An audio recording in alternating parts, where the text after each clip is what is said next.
Isang nakakagimbal na balita ang bumungad ngayon sa buong social media platforms na ang actress na si Sue Prado ay namaalam na. Tuluyan na ngang namaalam noong April 14 ang actress na si Sue Prado. Usap-usapan din ang dahilan ng kanyang pamamaalam ay ang pagka-atake sa puso.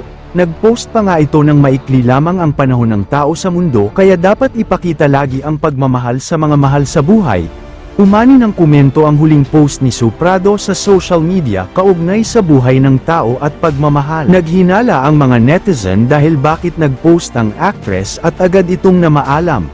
May netizen naman na nagsabi na baka may foul play na nangyari at kailangan itong imbestigahan dahil baka may mga pangyayaring di alam ng lahat. May mga CCTV naman sa bahay ni Sue at baka dito makikita kung ano ang totoong dahilan ng biglaang pamamaalam ng nasabing actress.